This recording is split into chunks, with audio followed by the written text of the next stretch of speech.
Okay, so Nice to meet you, Josh. nice to meet you. Welcome to the Favela Rocinha. All right, so why don't you tell us a little bit about the Favela Rocinha and the tours that you do here?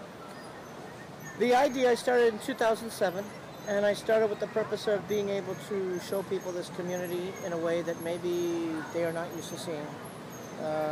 We started doing tours in 2007, and the idea was to show what favelas really are, and that they're just communities where people live, but also to break down the prejudice that favelas are just about drug trafficking and thieves and bad people and poor people. So you're actually American, Brazilian, you're from both worlds, right? But Yeah, I lived outside the country almost 15 years, so I have an idea about what it's like to live outside. But, you know, I have half of my family that lives inside here that's from here, so but you're from here. You're born here, born, raised I here. was born here. Cool. And so I think a lot of people are concerned that favelas are dangerous places. Well, they can be. I mean, I think any place in Rio can be dangerous. I mean, anytime you're out in the street, anywhere, you know, there's bad people everywhere. I don't care whether you're rich or poor. You're always going to find pickpockets and thieves and or scammers online. You know, there's different types of crimes for different economic levels, and I just think that inside of here, I don't find it any more dangerous. Actually, I feel safer here. At night, you'd never catch me walking around Copacabana late at night. And I think as a testament to how safe this place is, the iPhone is just sitting right there. Anybody could come by, grab it, and run away with it, but they're not. No, they won't. And I mean, you could be walking through here taking pictures with the iPhone. You know, I think Lapa is probably one of the most notorious places for where, you know, people take pictures and a guy comes up and just grabs it out of your hand and run. But inside of here, you know, nobody's going to do that. We do have rules inside of here, inside this community that exist, that don't exist outside. We have what we call a lei da favela, or the law of the favela, where you don't steal, you don't rape, you don't kill, you don't abuse children, women, or elderly. And, you know, if you are a drunk or a drug addict, that you stay to yourself and you don't bother people. So there is a certain amount of respect within inside this place that we live by, like our own codes. So I think that, you know, I'm trying to show this kind of, you know, no place is 100% guaranteed safe. I mean, you know, like any expression you hear before, you could slip in the bathtub, hit your head and die. You could fall on the sidewalk, you could get hit by a bus, you could, I mean, anything could happen anywhere, you know. So I don't think here is any more dangerous. When it is dangerous is when the police used to come and invade and, of course, fight with drug dealers. But that's no different than any place in the United States. I mean, you can go to a neighborhood there and there could be a shootout or a drive-by shooting, you know, depending on where you are. I mean, you know, it happens in Las Vegas. These guys drive-by shooting each other. I mean, you know, and you could be on the sidewalk and get hit. I mean, it's unfortunate we have, you know, evil people in the world, but I don't think living inside of here is dangerous. I don't, you know, I don't. Do you feel that way being inside here? Do you It feels like any other place in Brazil, really. But I mean, the people have the same nobody's energy. like scanning you, looking like for an opportunity to pick your pocket or anything, right? I don't feel unsafe here now. But Yeah. so what do you do on the tours? What do you show people? Well, we start by meeting the people at usually a meeting point, you know, a central meeting point, post 8, post 9, Copacabana Palace, because the transport is easier to get people here. Unfortunately, we don't have our own private vans. You know, we're a small company that's owned and operated by people inside Favela. We have 3 guides working here. So we pick up the guests, and we take the transport to the top of the favela, and then we slowly descend walking through the favela.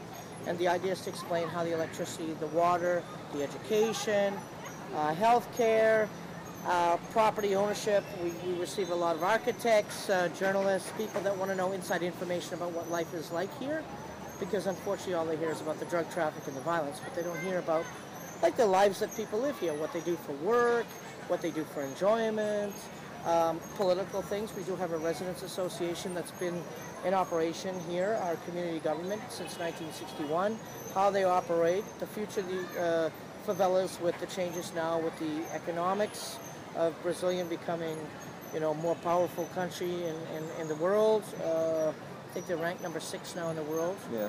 You know, the current mega events that are going to be taking place, the Olympic Games, you know, the World Cup, how changes are happening within our communities, removals.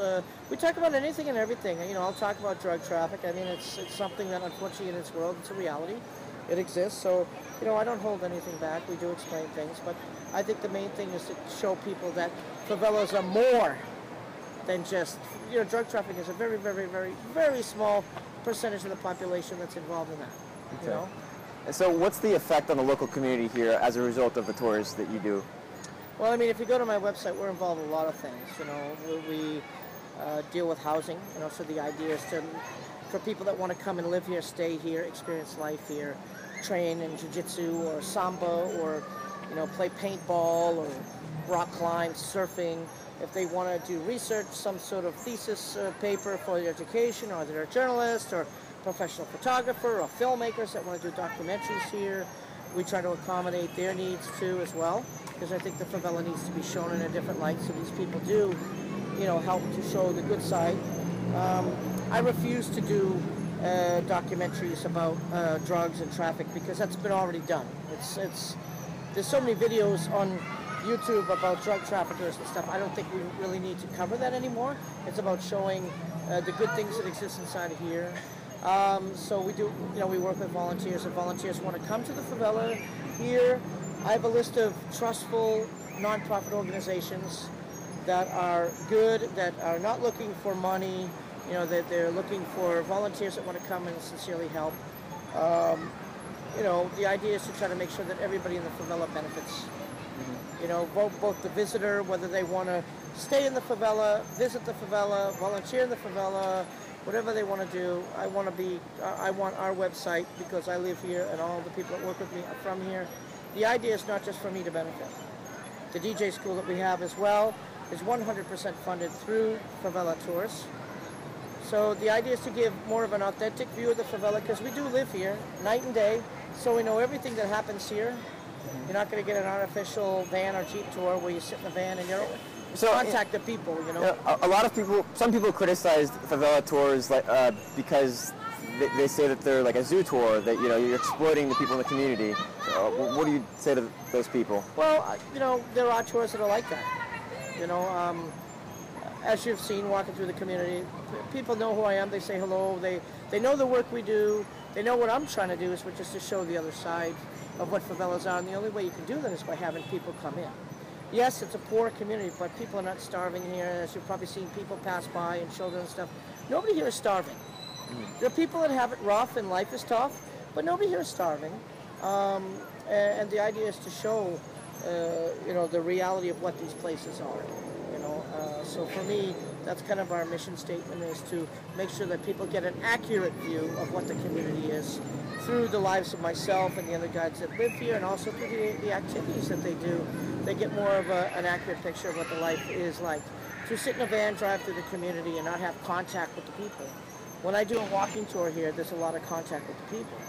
I stop and talk to people, and then I'll translate, and there's two questions that the residents ask to foreigners. They'll say, "Where are you from?" And then they'll say, "Do you like Rocinha?" And the idea to have this contact, to walk through and not say hello to anybody, is kind of alienating, It'd be like me walking through your house with guests and not saying hello, or, Sure. So Rocinha is like my big house. So I want the guests to feel comfortable here. I want them to feel free to bring their camera. I only have one rule with cameras: not to take pictures of people. If you're taking a street scene and there's people in the background, that's okay. But, if you see a kid to go up and want to take a kid's picture, or somebody, close up, I try to prevent people from doing that, because I think that's kind of... Kind of like animals? It's an invasion of people, yeah. But, you take a street picture and there's a lady up on the roof and she's hanging her clothes or whatever, I don't think she's going to think you're taking a picture of her. The architecture is unique and interesting, as you can see from behind us.